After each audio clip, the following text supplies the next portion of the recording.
la voilà, la dernière des dernières, la dernière vidéo de la chaîne. Pour l'année, bien sûr, et c'est un achat manga générique.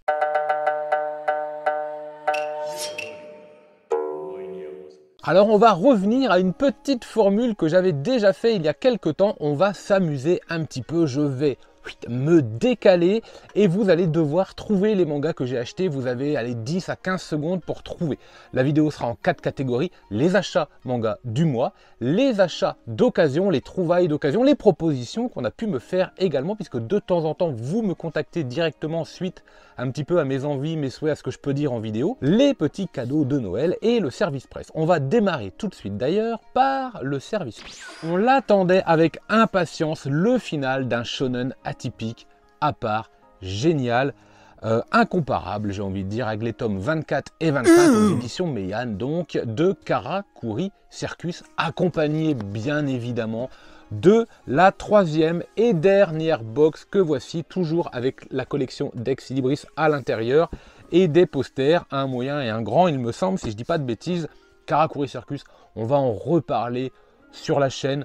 Vraiment, il mérite qu'on s'attarde sur la conclusion au cours d'un manga vorace. Ce sera courant du mois de janvier, assuré.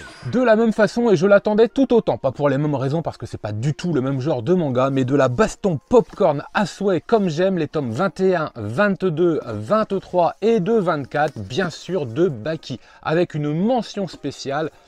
Pas pour le dernier tome particulièrement, pour la cover spécialement. Franchement, j'adore cette cover, j'adore l'énergie qui se dégage de ce manga. J'adore le contraste aussi entre l'auteur Itagaki père et sa fille, franchement, qui fait Beastars, hein, pour ceux ou celles qui n'avaient pas forcément cette information.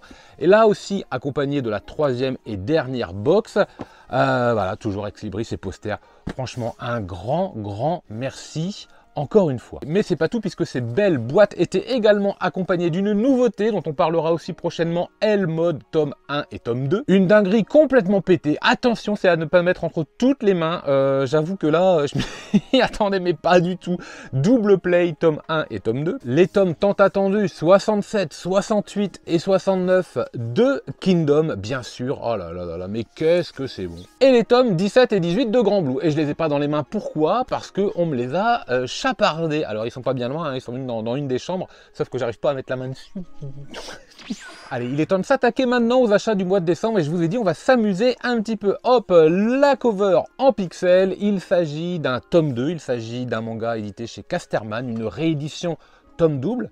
On va avoir une exposition à Angoulême pour un titre de samouraï à l'univers génial, et on reproche que cette édition soit en format double, petit format. On aurait préféré un format un petit peu plus grand. Néanmoins, l'histoire est absolument géniale, et pour ceux qui, comme moi, n'avaient pas encore la série dans son intégralité, bah c'est l'occasion ou jamais, très probablement. L'Habitant de l'Infini, c'est un must-have dans toute bonne mangatech qui se respecte. Chez Kiyun, maintenant, le 14e tome d'une série quand même bien pétée, qui nous tient en haleine et dont on se demande quel va être le final. Parce que ça nous surprend, même si ce tome 14 n'était pas foufou.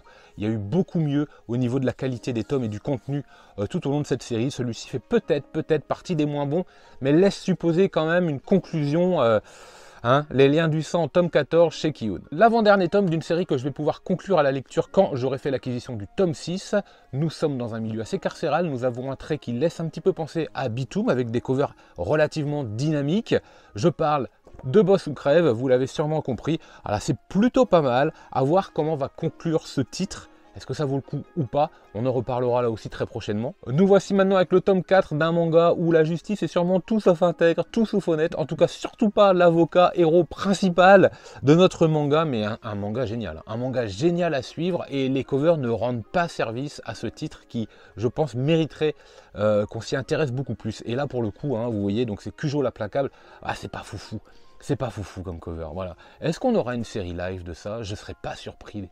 Franchement, je serais pas surpris. On reste un petit peu dans le milieu de la nuit, on reste un petit peu dans le milieu mafieux, avec en plus une chasse au trésor d'un titre Je me demande si j'aurais pas dû m'arrêter à la fin du premier cycle, je sais pas trop, on verra bien, mais j'avoue qu'il y a quand même pas mal de lacunes. C'est le tome 8, vous l'avez compris, de Golden Guy, un titre édité par Mangetsu de John Watanabe, et dont la qualité est un petit peu en train de diminuer tome après tome, je trouve. On reste avec de la bonne grosse baston, vintage, dans là aussi une réédition qui tarde à sortir pour les 24 tomes promis, nous ne sommes qu'au tome 10, double tome, bon c'est plutôt agréable à lire, j'ai pas grand chose à redire, je prends vraiment beaucoup de plaisir à redécouvrir cette série. Je parle bien sûr de Rokudenashi Blues, tome 10, je vous dis, le reproche, hein, c'est vraiment le rythme de parution pour une série qui a 30 ans, facile, c'est un petit peu long, c'est un peu poussif quoi, c'est bien dommage. On plonge tout droit maintenant dans un des mangas de l'année, vous l'avez vu dans les Authentic Manga Awards, j'ai adoré, j'adore ce titre, franchement, on va peut-être là aussi lui reprocher son titre, mais l'édition, elle est plutôt belle, Atsushi Kaneko,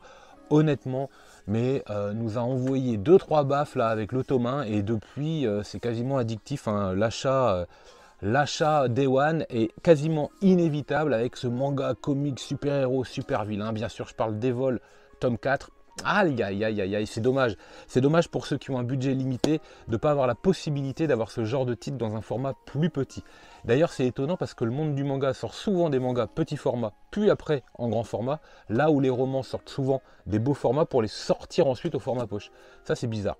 Bon, nous voici maintenant tout droit dans le monde de la stratégie. Et quand je dis stratégie, c'est de la stratégie en veux-tu, en voilà, avec pas mal de bastons aussi, mais c'est sympa, c'est vraiment sympa de voir un petit peu tous les méandres de la stratégie militaire. Le tome 5 chez Vega Dupuis de Boko, bah oui, vous l'avez trouvé bien sûr, stratège, 11 €, franchement. Que dire de plus? Tout est bien. Le format il est bon, la cover est bon, le manga il est top, le prix il est ultra accessible pour le coup. Bravo là, Vega Dupuis pour cette initiative, pour cette série. Franchement, hein, et puis là ça sort vite en plus, on est déjà au tome 5, c'est-à-dire à la moitié du manga. On revient chez Kyun maintenant avec l'achat du tome 3 d'un manga qui fait la part belle au Rakugo. Allez, c'est bon, hop, vous avez trouvé Akane Banashi, tome 3. Bien sûr que je n'ai pas encore lu, mais c'est un manga, c'est clair et net, il me plaît, je le trouve très agréable dans son trait, dans l'univers proposé, dans le thème proposé et abordé également. Voilà, ça va faire parler de lui encore et encore, puisque de toute façon on aura à coup sûr un animé. Donc oui, Akane Banashi, grosse découverte 2023. Et on reste dans le monde du spectacle avec Showa Shoten tome 3. Là aussi, c'est une belle découverte. Là aussi, c'est une belle nouveauté. Là aussi, c'est du manga frais, popcorn. Là aussi, ça me rappelle un peu cette période où j'ai découvert Bakuman, par exemple. Voilà, c'est bien, c'est vraiment sympa. Faut pas se prendre la tête à la lecture. Faut pas chercher midi à 14 h. C'est du bon manga.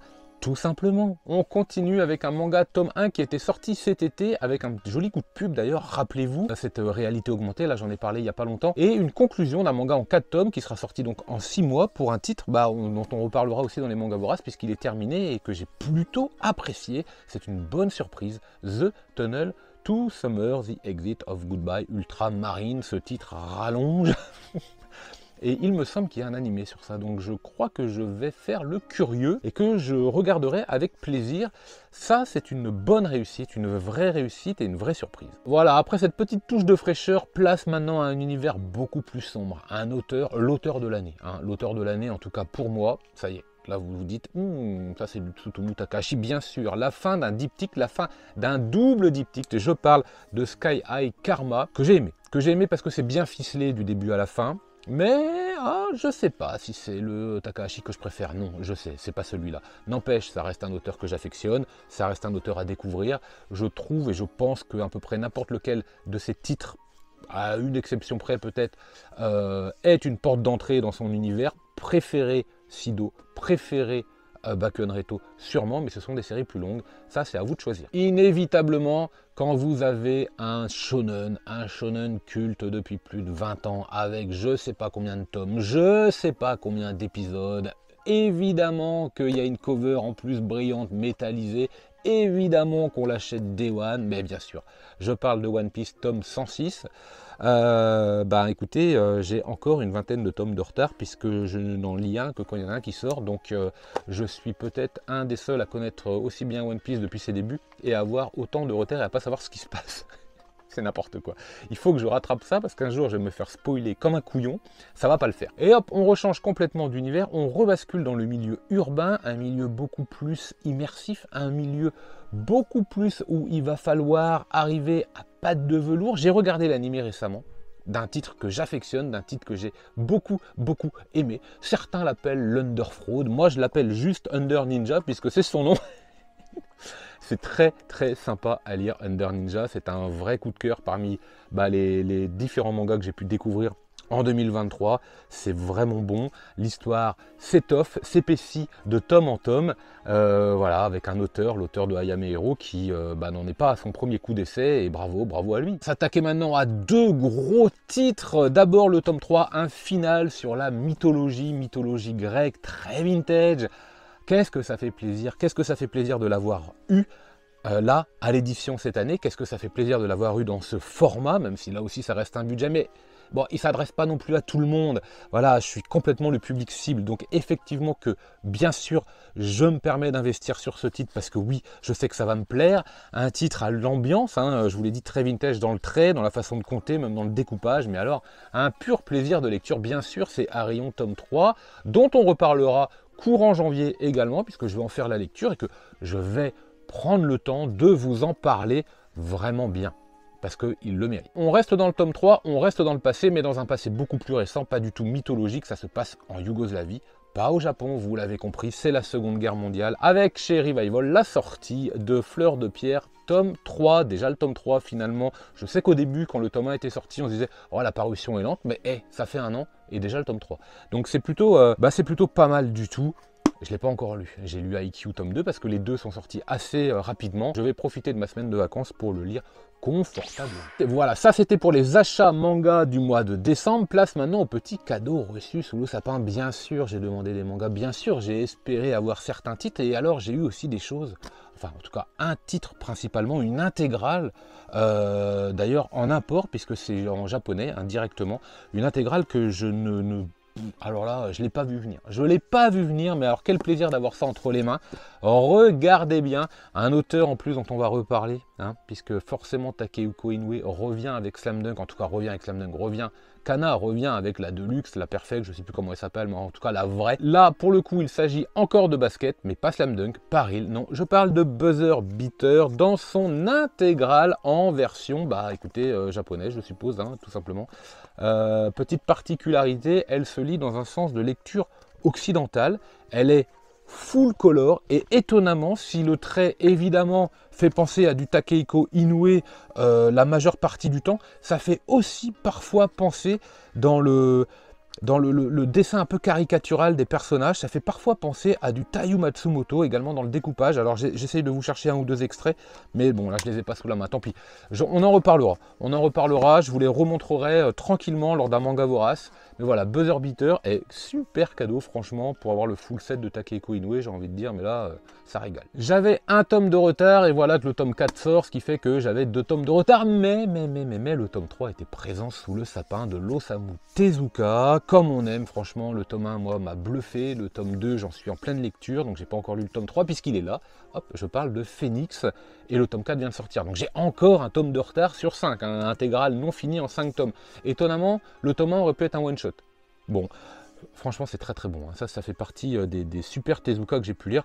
Globalement, Tezuka, ça se lit bien, mais Phoenix, c'est vraiment un très bon Tezuka. Et un Tezuka non fini peut en cacher un autre, puisque j'ai également eu le plaisir d'ouvrir et de découvrir les tomes 1 et 2 de Dororo, mais bien sûr. Alors ça, j'avais fait la lecture du tome 1, mais je n'ai pas lu le tome 2, donc je vais m'empresser de le lire, et ça va me permettre de faire un petit peu le parallèle avec justement le manga de Atsushi Taneko, Search and Destroy, voir un petit peu les deux visions des auteurs. Ça, c'est plutôt sympa, justement, ça permet vraiment de comprendre un auteur, de voir un petit peu vers où il va, l'auteur d'origine, ce qu'il a proposé, Atsushi Taneko, comment il a vu, comment il a perçu, comment il a retravaillé ce titre. Ça, j'aime bien. Un petit peu comme La déchéance d'un homme également. Voilà, Dororo, ça complète. Et pour le coup, c'était les 2 derniers Delcourt. Comment ils s'appellent? Des Prestiges? Des deux, je sais plus. Des Deluxe? Ouais, des Prestiges, je crois. Ce sont les 2 derniers qui me manquent. Non, du coup, il y a Phoenix tome 4, mais enfin voilà. Elle est complète et c'est une très belle collection. Il sera au programme du Manga Vorace cette semaine, un Manga Vorace qui va être complètement remodelé, remodifié, repensé et en même temps tout pareil. En tout cas, là, il s'agit d'un titre aux éditions Paquet, une intégrale qui va se lire dans le sens de lecture occidentale, qui est full color, avec un trait très sympa, très fin, très minutieux, très soigné. Je parle de Le Roi Singe. Voilà, et donc il est en full color, hein, vite fait, comme ça je vous montre, vous voyez. C'est vraiment très appréciable, papier glacé.